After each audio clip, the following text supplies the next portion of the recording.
Hey everybody, it's Lebo with Lebo's Pinball, working some more on this triple action, trying to troubleshoot, at least just getting the game to start with the right number of balls in play and it not just going crazy. So if you watched the last video, the problem I'm having is that it's wanting to go all the way up to 10 balls and hang out there forever, and then sometimes it'll go to 3. I've got it set on 3 in the back right now. You can set it for 3 or 5 balls. I kind of set to 3 just so, well, I was thinking if it was 5 and it sticks and then it goes for another 5, I don't necessarily know that. So it's like, well, let's keep it like on 3, which is kind of odd, if that makes sense. But I've got it just currently set on 3. If I know it's working right, then it'll just stop at 3. So, so one thing I've done from the last video is I disconnected the playfield entirely. So it's still sitting here on the rotisserie. Here's where it would normally connect. And if I come down here and trip a couple relays, that actually does take the ball count down 1, and it will allow me, when I hit the start button, and kind of watch and see what happens. And one thing that I am starting to pick up on now, so you've got the game relay. It's this one right here. When it's right now, it is in the tripped position. You can see where this side's been pulled in, and when it gets released and it goes back to that latch position, that's when it'll basically will stop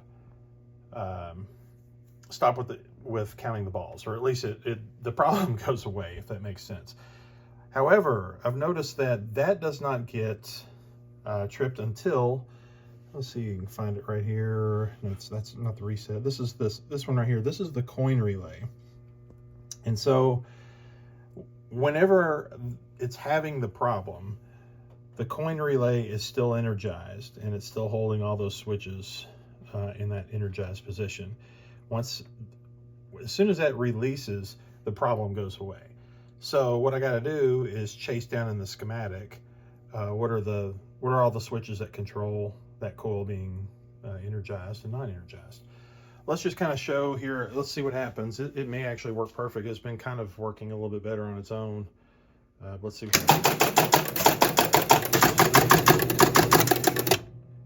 All right, I don't know if you saw it, but that released and then that one went, and you could hear the clicks. It actually stopped.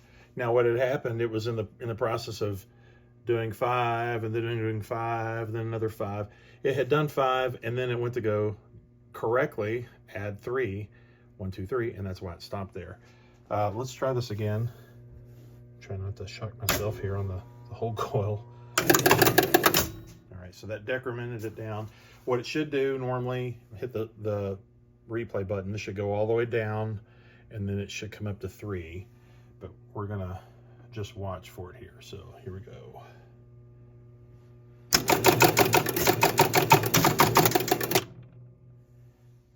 That time it worked right. Anyways, I need to go look through the schematic. Let's go take a look over here real quick.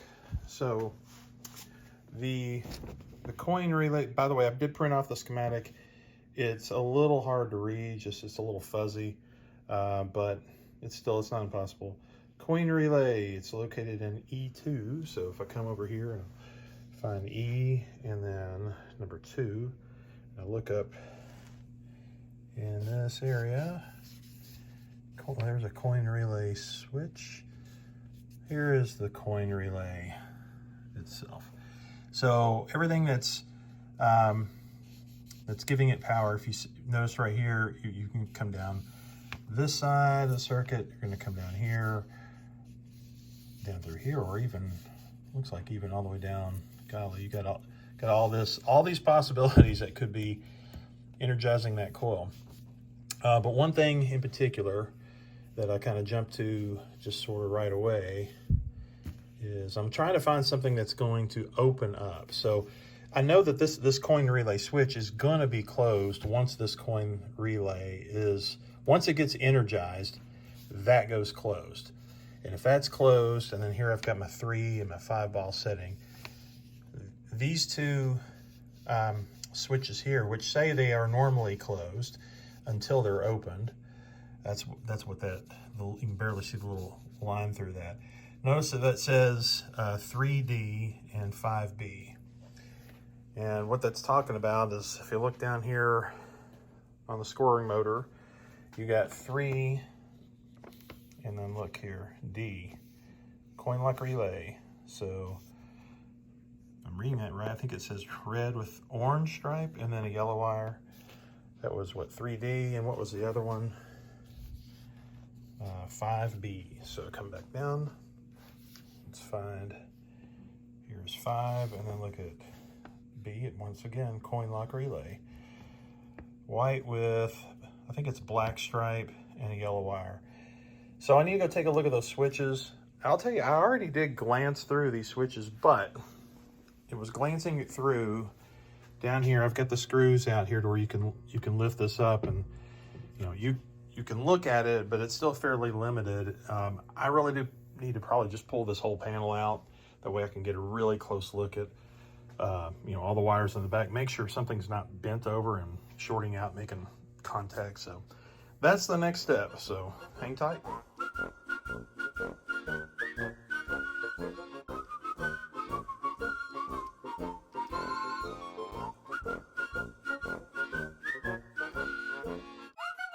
So one thing that that I was still kind of noticing just in this whole pattern is that the game latch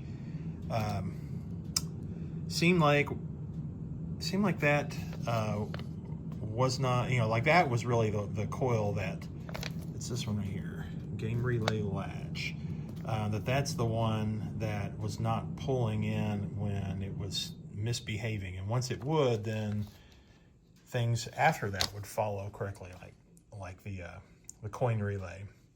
And so I just spent a little time right here. This is, notice it says C and then index. I can't read that. I think it says C. Anyways, if I come down here and look at the index on the scoring motor and go to C, and right here you've got, let's come a little closer. There you go, game relay latch.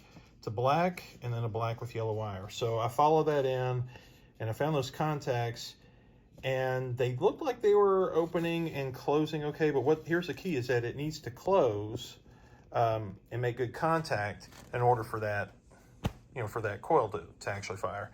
So having the panel out was just a little better access to that side, because in the cabinet, that's the side that's I think is a little harder to get to.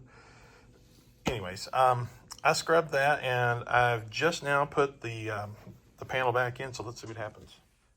All right, let's turn it on and see what happens. Okay, got the hold relay on. You heard it click. So hit the replay button. Yeah, that sucks. Still went to 10. Let's try a few times here.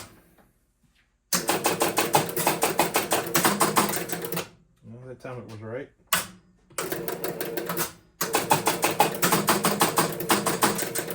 Yeah, it's still inconsistently doing it. See, like that time it went to 8.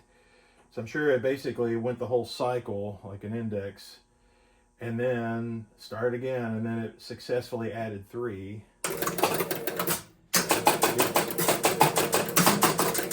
It's set for a 3 ball. Should always be parking right at 3.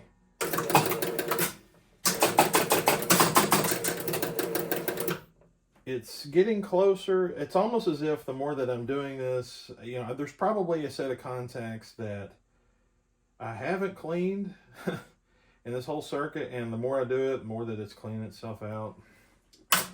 It's aggravating. So if I've chased down a lot that's on the circuit, and it does seem to be acting better overall, but just not consistently. So we're gonna keep working at it.